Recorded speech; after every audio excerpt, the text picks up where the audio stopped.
Magandang gabi, Central Luzon. Ako si Justin Dizon, taga rito, kasama nyo para po sa CLTV 36 News. Atin to. Oras na po para sa mga mainit na balitang Central Luzon. 8.8% inflation rate sa Central Luzon na itala sa buwan ng Nobyembre. Mayor Chris Garbo hinikayat ang mga Mabalakenyo na magtulungan kontra illegal na droga. IRR ng SIM Card Registration Act nakatakdang ilabas sa December 12 ayon sa National Telecommunications Commission. 3 kabalen nanguna sa Occupational Therapist at Physical Therapist Licensure Exam.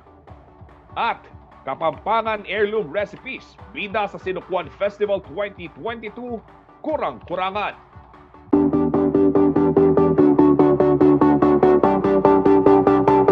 Kabalen, muli pong hinikayat ni Mabalacat City Mayor Chris Garbo ang kanyang mga kabalen na magtulungan ho upang tuluyang mapuksa ang problema sa illegal na droga sa kanila pong lungsod. Isang susi umano rito ang pagpapalakas ng pong tinatawag na reporting system mula ho sa mga komunidad at barangay patungo naman sa mga alagad ng batas at mismong sa lokal na pamahalaan. May exclusive report si Paulo G. Santos. Nag-alay ng panandali ang katahimikan sa flag ceremony sa City Hall ng Mabalacat si Mayor Chris Garbo nitong Lunes, December 5. Ito'y bilang pakikiramay sa mga naulila ni Police Senior Master Sergeant Soforonio Capitle Jr. at Police Staff Sergeant Dominador Gakusan na tinambangan ng riding in tandem noong madaling araw ng December 3. Bagamat hindi tubong Mabalacat City ang dalawang pulis, hindi umano matatawaran ang pagganap sa katungkulan para protektahan ang syudad at ang mga Mabalakenyo. Talaga pong nakakalungkot nga, sabi nga po sa mga empleyado natin dito sa flag raising ceremony, batunayin po natin yung pagdadasal sa kanilang mga kaluluwa at sa mga para bigyan ng kalakasan ng mga pamilya nitong mga naiwan ng mga kapulisan natin. At yung isa kasi taga Victoria Tarlac yung isa taga Caloocan. So I just have to send my financial support to the family. Napag-initan, ito ang isa sa hinala ni Mayor Chris Garbo kung bakit pinuntirian ng grupo ni Kenneth Flores ang dalawang pulis.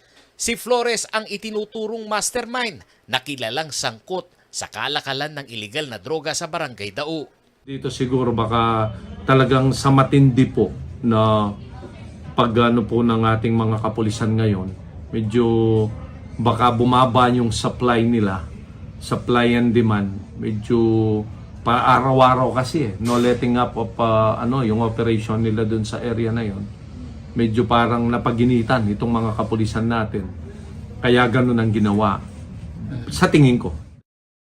Vulnerableng maituturing sa illegal drug trade ang syudad ng Mabalacat dahil may market umano sa mga resettlement area ang mga katabi nitong lungsod ng Angeles City. Strategic din umano ang lugar nito dahil nagsisilbi itong entry at exit point para sa mga biyahero. Always po ang mga malalaking barangay po natin, Barangay Dao, Dukit, Lacandula, and then po yung barangay sa Pambiabas wherein nandyan po yung dalawang malalaking natin sa resettlement and then Madapdap.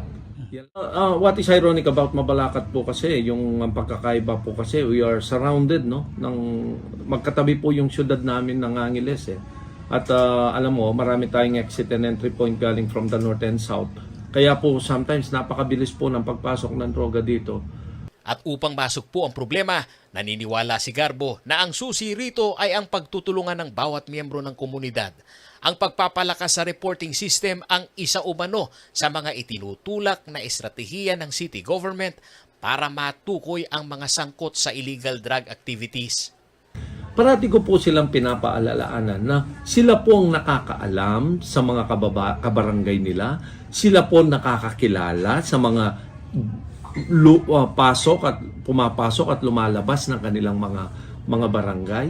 Patibayin lang. Kaya lang parati po nilang sinasabi na yung depensa nila sa sarili nila kung minsan natatakot din, and I do understand that, no? Pero dapat naman kung sa ibang kaparaanan naman to give information na hindi naman madidivulge ang kanilang mga mga pangalan at saka yung kanilang identity ng mga bantay bayan o yung mga officials natin, pwede naman po nilang gawin yun. Ang sinasabi ko nga, gagawin naman natin ito na meron din kayong proteksyon. Samantala, sa datos ng Philippine Drug Enforcement Agency o PDEA, lumalabas na 21.58% o 109 sa 505 na barangay sa Pampanga ang apektado pa rin ng iligal na droga. Sa Angeles City, 28 sa 33 barangay ang hindi pa rin drug cleared. Sa lungsod ng Mabalacat, 16 sa 27 barangay nito ay may malaking hamon pa rin sa iligal na droga. Ang Bulacan ay halos hindi rin nangangalahati ang mga drug-cleared barangay. Sa 569 barangay nito, 306 pa na barangay ang drug-infested. Paliwanag ni Police Brigadier General Cesar Pasiwen, ang hepe ng Police Regional Office 3. Vulnerable ang mga komunidad na malapit sa National Capital Region na maituturing na ground zero ng illegal drug trade sa bansa. Malapit lang kasi yung proximity sa NCR, malapit. At saka yung Bulacan, highly urbanized na rin po yan. Halo-halo na rin po yung tao dyan, lalo na yung San Jose del Monte na yung galing Metro Manila, dinala po dyan. Kaya... Sa kampanya umano ngayon ng gobyerno, ang supply chain sa iligal na droga ang prioridad na matuldukan. Gayon na rin ang malawak na edukasyon at pagpapalakas sa kooperasyon ng kada sektor hanggang sa barangay level. Buhay ay ingatan, drugay ayawan. Nilumsat po natin yan kasama ng ating mga support groups, mga barangay officials, in lahat po ng sektor na pwede makatulong sa atin. Magkakaisa po tayo para masugpo itong illegal na droga po ito. Ako si Paulo G. Santos, taga rito kasama ninyo para sa CLTV 36 News. Atin to. Sa kaugnay po ng balitang yan, pinaghahanap pa rin ng mga otoridad ang isa po sa mga pangunahing suspect sa brutal pong pamamaslang sa 2 pulis sa Mabalacat City, Pampanga. Ito po ay si Kenneth Sison Flores. Kung sino man pong nakaalam sa kinaroroonan ng naturang suspect, maaari po kayong makipag-ugnayan sa pinakamalapit na himpilan ng pulisya o tumawag po sa numerong 0917-126-1993. Ang post pong iyan ay mula naman sa tanggapan ng Pampanga Provincial Police.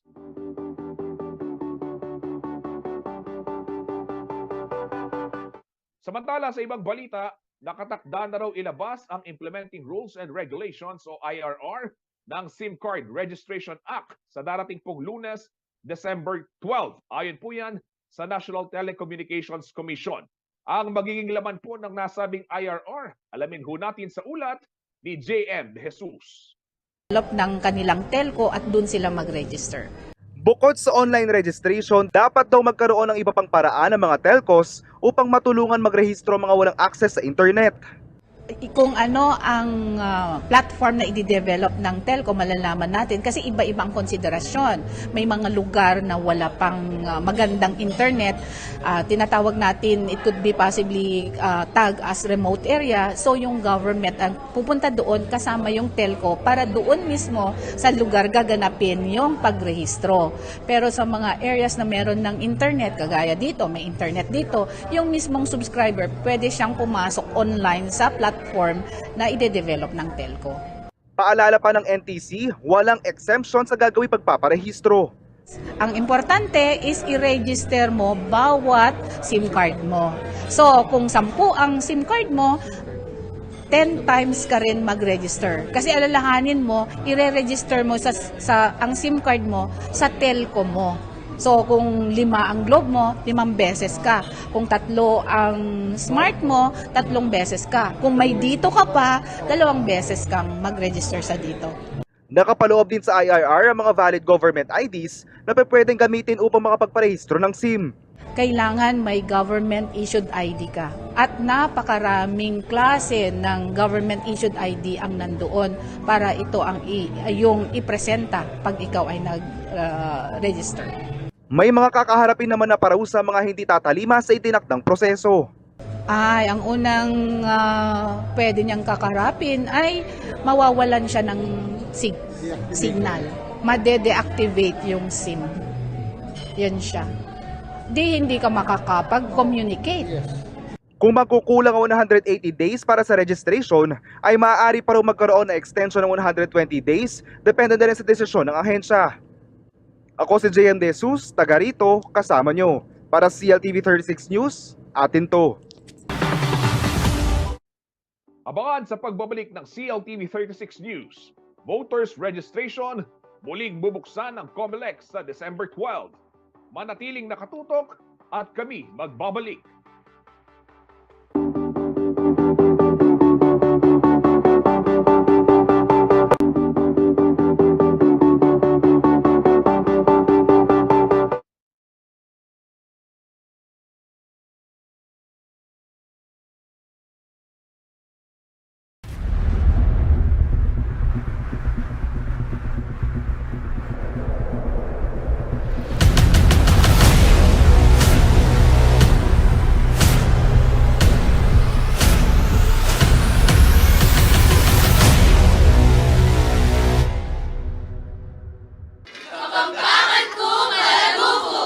Kapampangan ko, matenakan ko. Kapampangan ko, marangal ko. Kapampangan ko, magilas ko. Kapampangan ko, masibag ko. Kapampangan ko, porsugido ko. Kapampangan ko, biyasa ko. Kapampangan ko, masikan ko. Kapampangan ko, pero matatag ko. Kapampangan ko, mapanyaw ko. Kapampangan ko, magmalasakit ko. Kapampangan ko, inagyo ko. Kapampangan ko, pagparagon ko. Ito ang mga kapampangan, hindi umuurong sa anumang laban. Nalugmok man ng pandemya, pilit pa ring hinarap ang mapait na banta. Ginawa ang lahat para sa kaligtasan at kapakanan ng pamilya dahil buo ang pag-asa at malakas ang pananampalataya.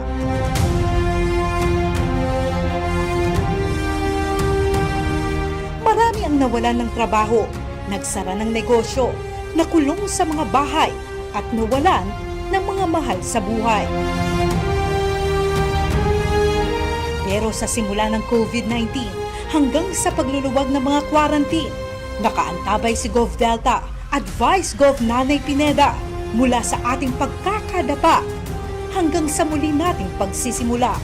Ito po, pag tayo'y nagtulong-tulong, tayo mga Pilipino, mga katabing probinsya, katabing bayan, at ang inyong mga public servant, mabilis ho na makakabangon tayo.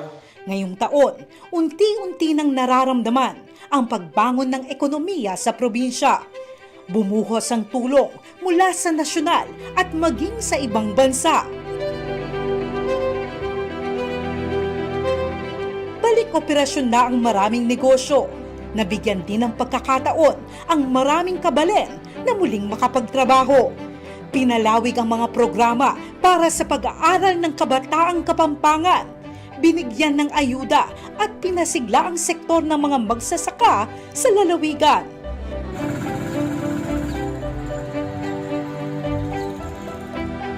Hindi rin nakalimutan ng mga kabalen na may kapansanan, mga sentenaryan, nakaratay at mga aita sa kabundukan.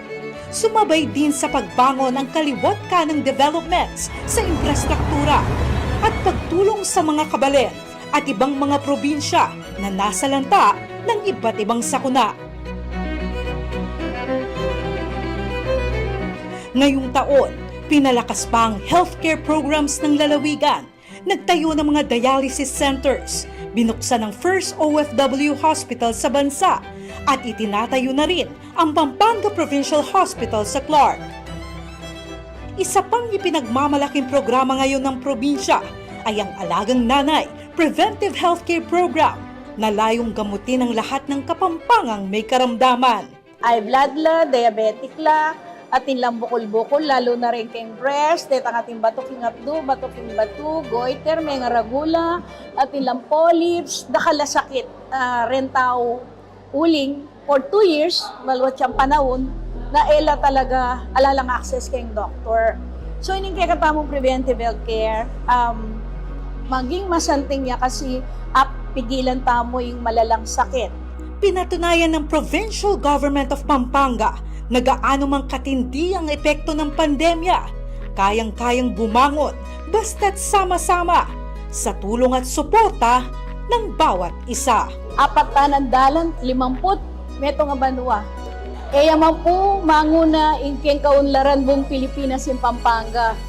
Pangatlo tamo po, agyang na naman pong kapagsubukan. Pandemic, pinatubo, pero lagi tamo pong ibabangon. Dagal po salamat. Dagal po salamat. Dagal po salamat. Dagal pong salamat. Dagal pong salamat. Dagal pong salamat. Dagal pong salamat, kaluguran kong kabalen. Inagyuta mo, uling intutong lugod, yang sikanan tamong Kapampangan.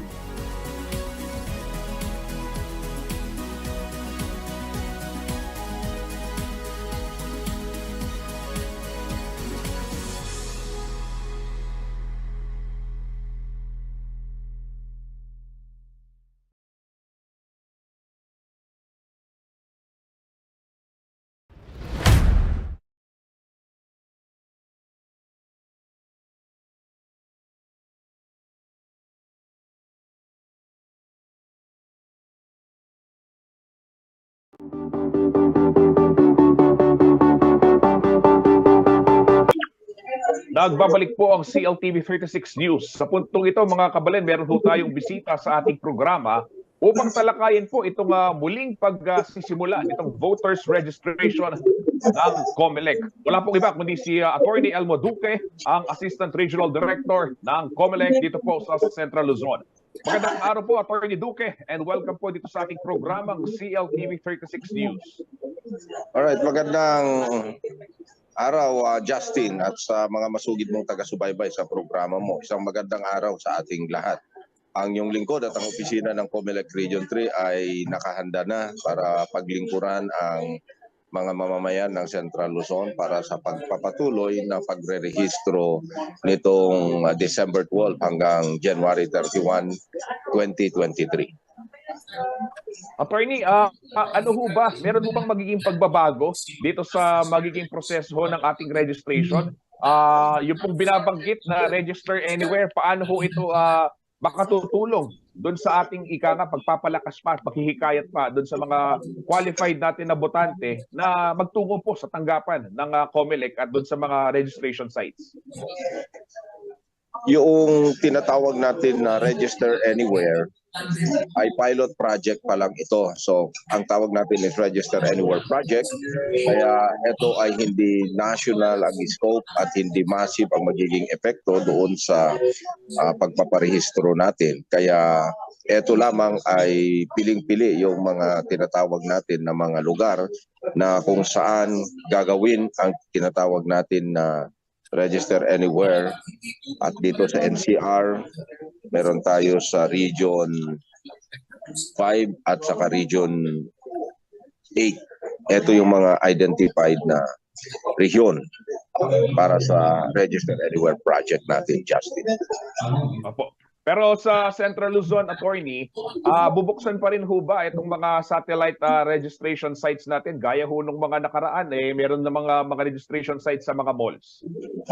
Yeah, actually may mga pag-uusap kami. In fact, ang Robinsons Mall, ang SM Mall, nag-alat sa atin ng mga espasyo. Hindi na yung kagaya nun na every time na mayroon tayong registration, kailangan makaiusap tayo doon sa pamunuan ng Robinson sa SM. Ngayon, hindi na.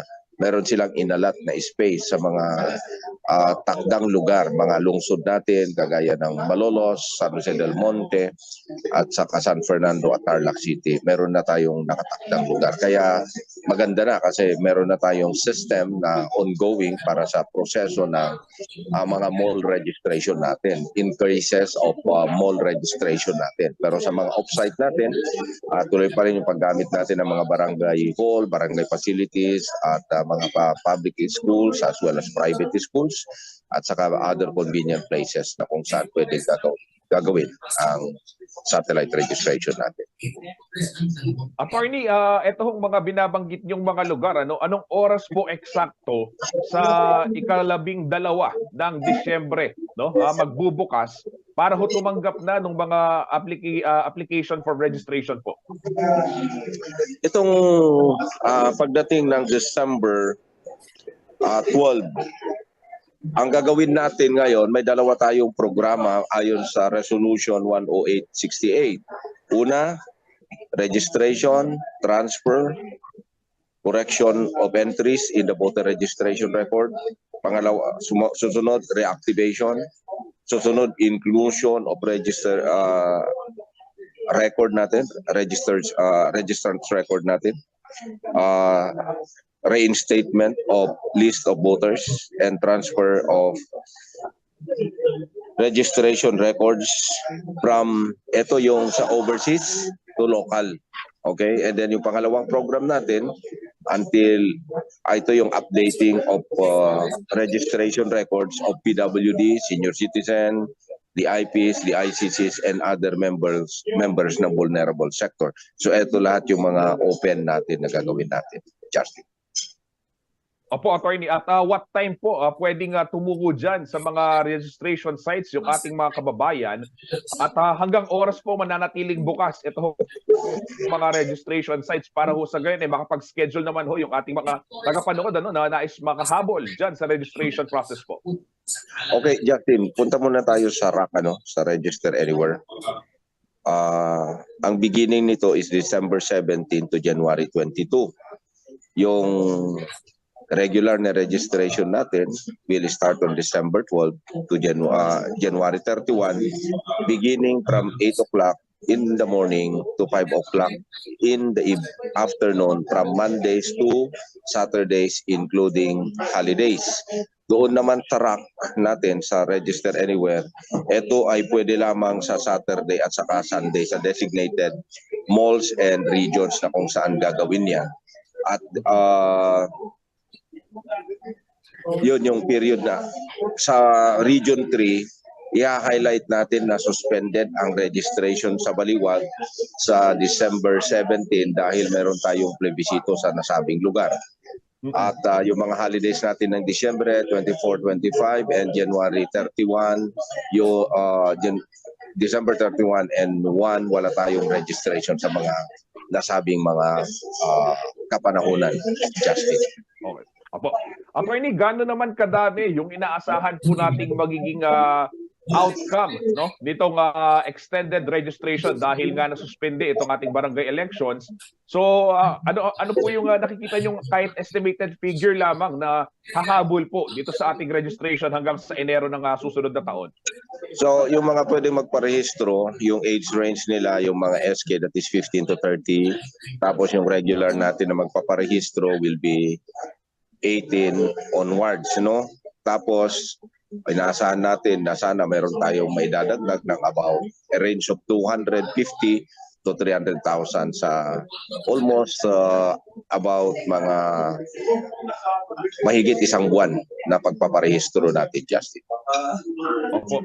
Attorney, samantalahin ko na ho yung pagkakataon na banggit ho ninyo itong plebisito dyan sa Baliwag para ho doon sa kanilang gagawing cityhood. Ano po yung nagiging paghahanda ng COMELEC para ho dito sa aktibidad na ito na lalakuhan naman ng ating mga kabalin o mga kababayan dyan sa Baliwag, Bulacan? Sa mga nasa Baliwag, Bulacan, yung lalo na ang concern natin sa pagkandak natin ng tinatawag natin na plebisito magmula noong November 24 hanggang December 24. In effect, ang tinatawag natin na gun ban kahit pass-through, kailangan pa rin ng permit na ibibigay ng ating tinatawag na PBSFC para mayroong legitimate at mayroong legal na authority ang isang tao na nagdadala ng firearm sa kapa na dumaraan o nandun sa loob ng Baliwag. Justin. Okay. So, Attorney, anyayahan na lang po natin yung ating mga kababayan na mga nanonood sa mga oras na ito, na magparehistro para po ma-emphasize din natin gaano ba kahalaga yung pakikiisa nila sa mga ganitong aktibidad ng COMELEC at syempre ng ating bansa. Okay, sa mga kababayan natin ng Central Luzon, ang pagpaparehistro po ay hindi po pang-araw-araw na gawain. Mayroon pong period na itinatakda ng COMELEC. Kaya po, lahat po ng mga gustong magparehistro, magpa-reactivate, magpa-transfer, magpa-correct ng mga data nila, mga entries nila sa kanilang registration records, magpa-include kung nawala man ang iyong mga pangalan, tinatawag natin dito na magpa-update. Ito na po yung panahon natin na tayo po ay rehistro beginning December 12 hanggang January 31. Very brief po itong period na ito. Pagkatapos na po ng barangay election, saka na naman po tayo magkakaroon ng pagpaparehistro. Kaya eto na, napapanahon na. Paghanda na po tayo, dalhin natin ang mga voters, any valid ID po natin or barangay clearance natin. Ang hindi lang po natin tinatanggap para sa identity ng isang magpaparehistro ay tinatawag natin na cedula or police clearance. Okay, maraming salamat po, Attorney Elmo Duque, ang Assistant Regional Director ng COMELEC dito po sa Central Luzon para ho sa pagbibigay kaalaman at syempre paghihikayat na rin sa ating mga kababayan na makiisa po dito sa napakahalagang tatawagin natin tungkulin, di ba, Attorney, tungkulin ng mga mamamayan, yung pagboto, tama mo ba? Maraming salamat, Justin. Ayan po, maraming salamat po, Attorney Elmo Duque. Ayan ho, mga kabalen, mga karehiyon, inyo pong narinig yung tagapagsalita at Assistant Director ng COMELEC Central Luzon na si Attorney Duque. Gaya nga ho na binabanggit, tungkulin ho nating lahat na bumoto at makiisa ho dito sa mga ganitong gawain bilang mga mamamayan ng ating bansa. Marami pa pong may init na balita sa pagbabalik ng CLTV 36 Balitaan.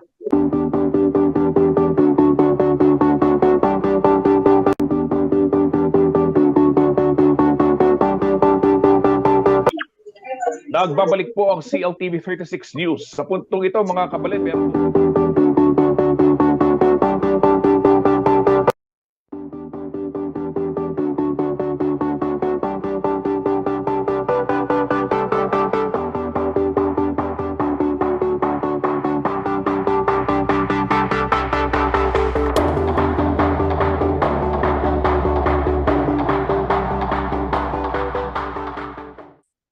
Nagbabalik po ang CLTV 36 News at sa iba pang mga nangungunang balita, ipinamalas ho ng mga kalahok sa Lakan at Lakambini ning Sinukwan ang kanila pong angking talento at pagpapahalaga sa kulturang Kapampangan. Naktakda naman pong koronahan ang mga magwawagi sa nasabing patimpalak ngayon pong Biyernes sa Robinson Star Mills, Pampanga. May ulat po si JM De Jesus. Bukod sa ganda at tikas ng mga kalahok, ipinamalas din sa isinagawang pre-pageant night ng Lakan at Lakambini ni Sinukwan ang talento at kulturang Kapampangan. Ito nasaksihan ng mga kabalen nating nakisaya sa Robinson Star Mills, Pampanga nitong gabi ng Biyerkules, December 7 bilang bahagi ng pagdiriwang na ika-25 taon ng Sinukwan Festival. Ang Lakan at Lakambini ng Sinukwan ay kakaiba sapagkat ito ay isang cultural pageant. Ang araw na ito ay pagtatanghal ng kanilang mga galing at talento sa iba't ibang larangan. Kaya lalo nating makikilala, hindi lamang sila magpapakita ng kagandahan, kung hindi mas bibigyan natin dito ng diin yung kanilang kaalaman sa sariling atin. Kaya yung ating competition ay nasa Amanong Siswan, pati yung mga interview natin, sila ay magsasalita sa Kapampangan. Titingnan natin kung gaano sila kalalim magsalita ng Kapampangan, gaano karami ang kanilang nalalaman sa ating sariling pamana, at ang pinakamahalaga, sinasalamin nila kung sino ang isang tunay na Lakan at Lakambini ng Sinukwan, Pampanga. Hindi magkamayaw ang mga manonood sa pagrampa ng mga Lakan at Lakambini candidates suot ang kanilang mga modern barong at Filipiniana.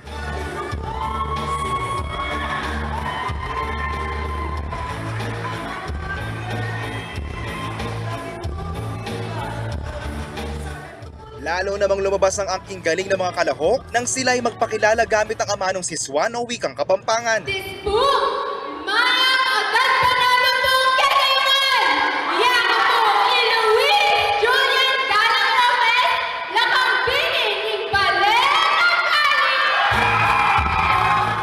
Kwento ng ilang mga kalahok, hindi biro ang nagipaghahanda nila para sa pre-pageant night. Bukod kasi na nais nilang mapabilib ang mga judges at audience, nais din nilang ipamalas ang aking kultura ng ating lalawigan.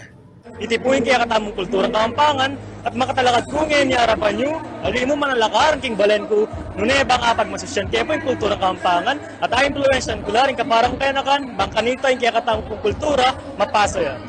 Makamalan tayong kaya katamong kultura. Uling itiyay kaladwata mo bilang Kapampangan na kailangan tayong pasikanan. Baka rin susunod na resume na rin kaya nakanalakambini. Di pa sa AT&M makalingwan. Kabilang naman sa mga naging pagtatanghal sa talent portion, ang doble cara performance.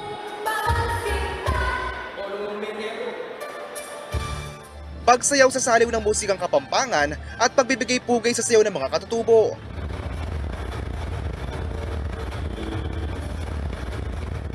At mayroon ding madamdaming monologue. Yung babaeng tunay, naluguran ko. Makakakuha ng additional points ang top 3 candidates sa pre-pageant. Kabilang ito sa magiging basihan sa pagpili ng bagong lakad at lakambini ni Sunok Juan na gaganapin sa December 9, ganap na alas 4 ng hapon sa Robinson Star Mills, Pampanga. Punong-puno yung kaligalayan ko. Masaya akong masaya. Hindi? Pwedeng Kapampangan? Masaya akong masaya. Uling, mga lagulangan, mga pogilan, then Kapampangan. Nandyan na naman kayo sa 9, then December 9.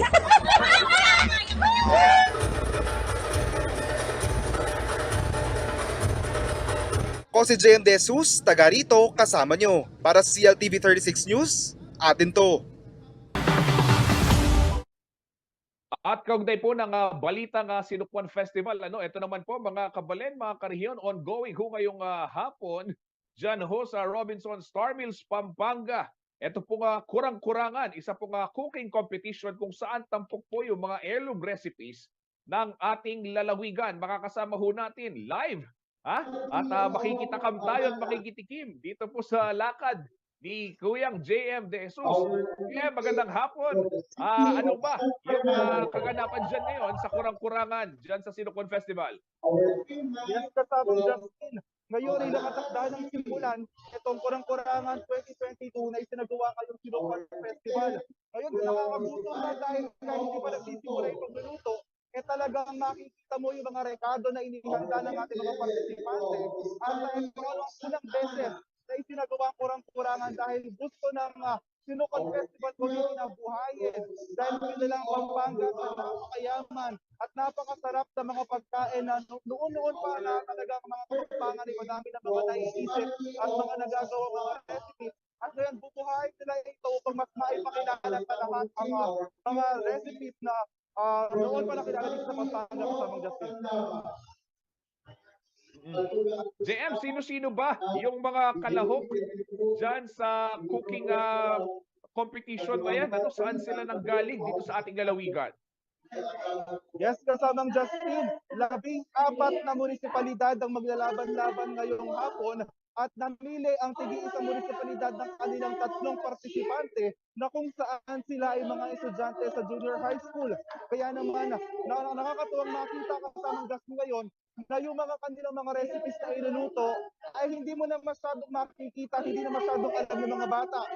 Ngayon nakipagkwentuhan tayo sa kanila kanina, ito daw mga recipes na ito ay heirloom na at nanggaling pa sa kanilang mga kanunuan at nag-research pa sila upang mas mapaiting nila yung pagluluto at yung mga kailangan pa nilang ilagay talaga mas alam nilang hanapin sa mga recipes. JM, sino-sino naman itong mga hurado dyan sa Patimpalak? Kasi balita ko, mga bigatin niyan, yung mga judges dyan sa competition. Yes, kasamang Justin, hindi na mahihirapan ng Sinukwan Festival na maghanap ng hurado dahil maraming mga magagaling na magluto at kilala hindi lang dito sa probinsya, hindi lang sa bansa, kundi sa buong mundo.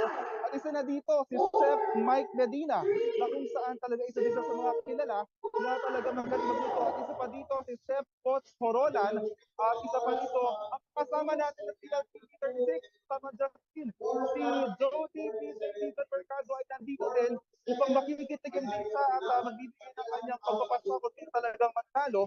Nandito din si Chef Claude Tayag na isa din kilalang painter at artist. At nandito din siyempre hindi mawawala ang isa sa mga nagpapatunay na talagang masarap magluto ng mga Kapampangan at masarap ang mga heirloom recipes na talagang dating-dati pa natin talagang natitikman, ano? Nandito ang taga Mexico na si Atsing Lilia Borromeo at Ania, kanina nakausap natin siya, talagang titignan niya, talagang titikman niya isa-isa at titignan niya kung gaano kalinis, gaano kapulido yung trabaho at pagluluto ng mga kabataan ngayon kasama ni Justin. JM, parang nakakatakot naman yung mga judges. Parang daig pa ni Gordon Ramsay yung mga hurado dyan. Kung ako yung contestant, kakabahan siguro ko. Nandiyan si Chef Mike, Chef Coach Horola ng Everybody's Cafe, si Chef Cloud naman ng Ballet Dutong, at syempre si Atsing Lilian na kilala nating lahat, na nakasama rin natin sa ating istasyon CLTV 36 doon sa kanyang programang King Kusina. JM, balitaan mo kami sa mga mangyayari ngayong hapon na yan. Dyan sa cooking competition, yung kurang-kurangan at aasahan namin na bagamat wala kang ibabalot, wala kang isasharon, ay talagang matitikman mo at may babalita mo sa amin kung gaano kasarap yung luto ng mga kabataan. Maraming salamat, JM De Jesus, nag-uulat live mula po dyan sa Robinson Star Mills, Pampanga. Samantala, dumako naman ho tayo sa ibang balita na kukuha po ng ating kabalen na si Kim Rodrillo Sambo, ang pinakamataas pong pwesto sa katatapos lamang na December 2022 Occupational Therapist Licensure Examination. Si Sambo po ay nagtapos sa Angeles University Foundation at nakapagtala ng 83.60% na grado sa naturang pagsusulit. Top 9 naman sa kaparehong exams ang isa pang AUF alumna na si Eline Nika David Yap na nakakuha naman ng 81.60% na score. Samantala mga kabalen, mga karehiyon, hindi lang ho dyan natatapos yung tagumpay ng ating mga kabalen sa mga pagsusulit dahil ito naman pong si Gemaline Malyari ay top 7 sa katatapos lamang din na Physical Therapist Board Exam at nakakuha po siya ng 87.85% na score. Si Gemaline Malyari po ay mula rin sa Angeles University Foundation.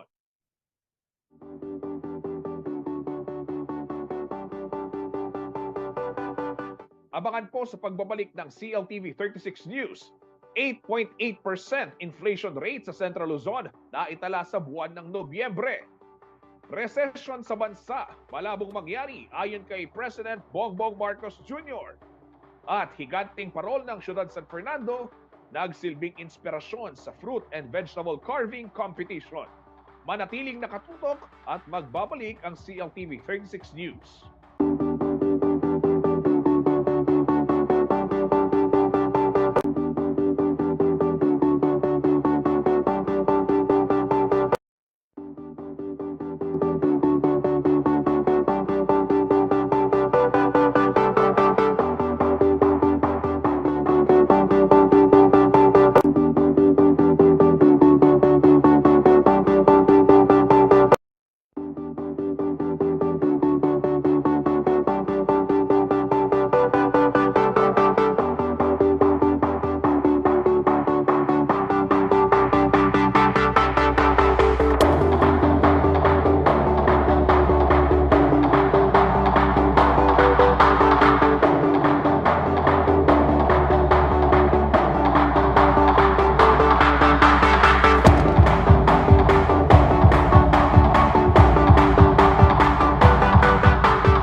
Nagbabalik po ang CLTV 36 News at sa iba pang mga nangungunang balita.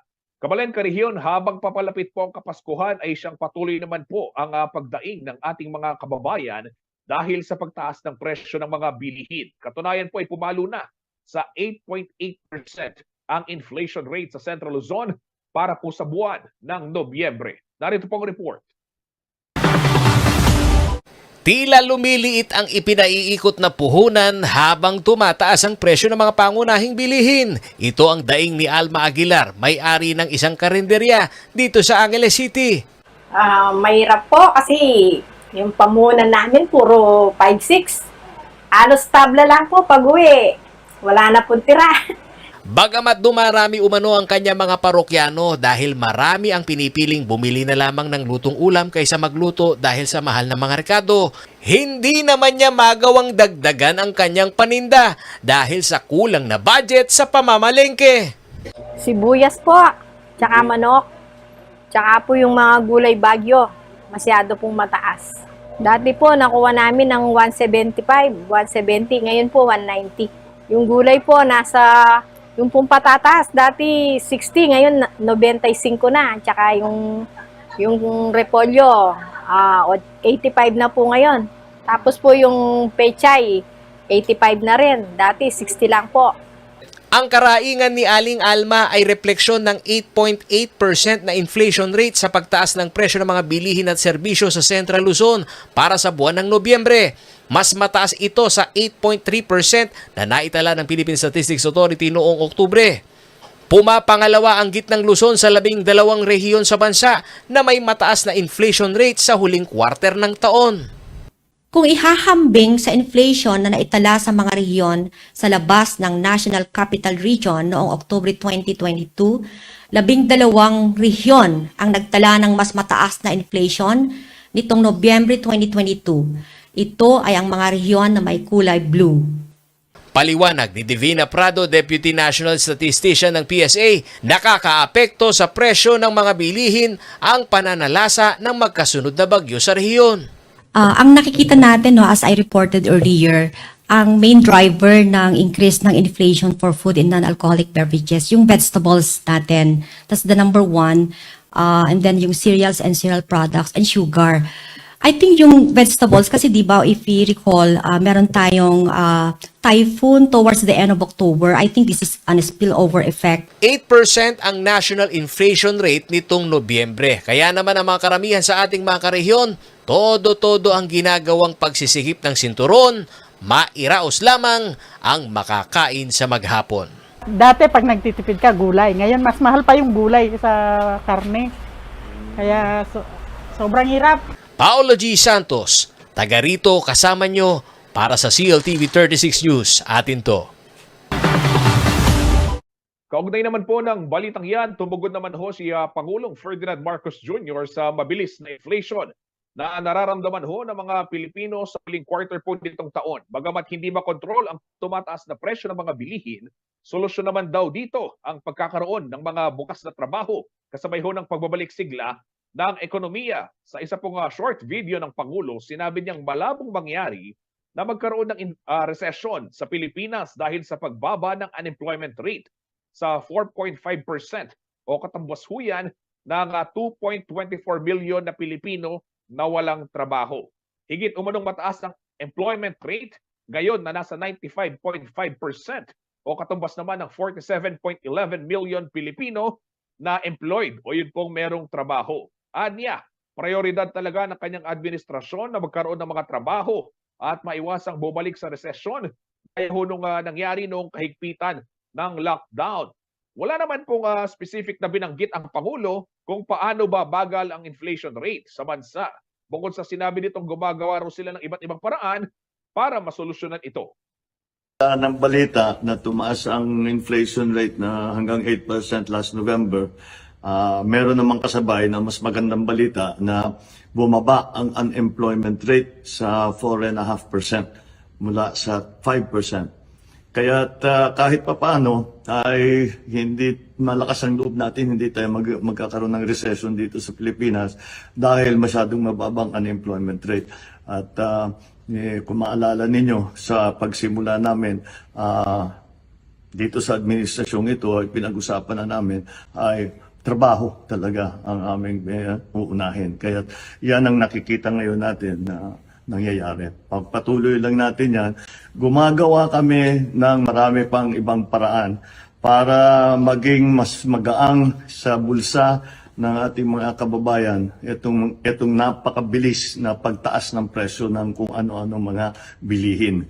At asahan ninyo na lahat ng paraan na maaari nating gawin ay gagawin natin para pababain ang inflation rate at gawing mas mabagal man lang ang pagtaas ng presyo.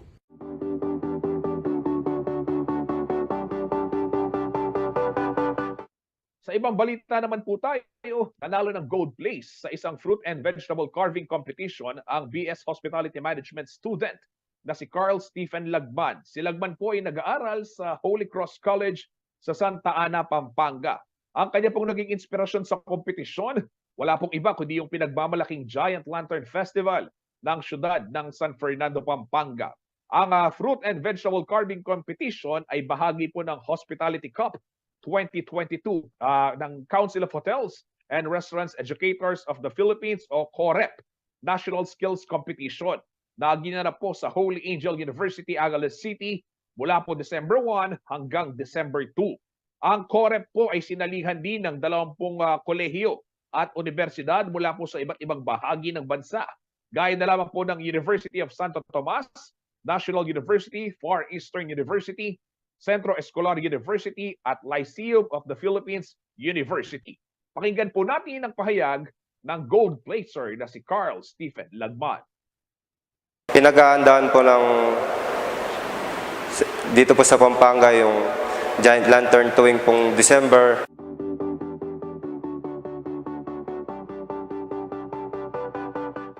Kabalen, ito po, balitang Giant Lantern Festival naman ho tayo. Bukod po sa nagbabalik kompetisyon, ito pong ating event, no?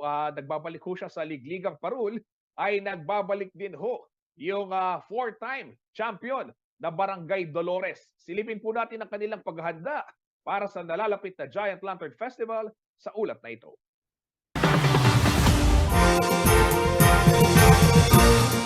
Nahaharap umano ngayon sa matinding pressure ang Barangay Dolores sa pagbabalik nito sa Giant Lantern Festival pagkatapos ng 4 na taong pamamahinga sa kompetisyon. Hawak ng barangay ang titulong Hall of Fame bago ito huminto sa pagsali. Naging kampiyon ang Dolores mula 2014 hanggang 2017 o 4 na magkakasunod na taon. 2017 nang huli itong nagpasiklab at nakipagligligan.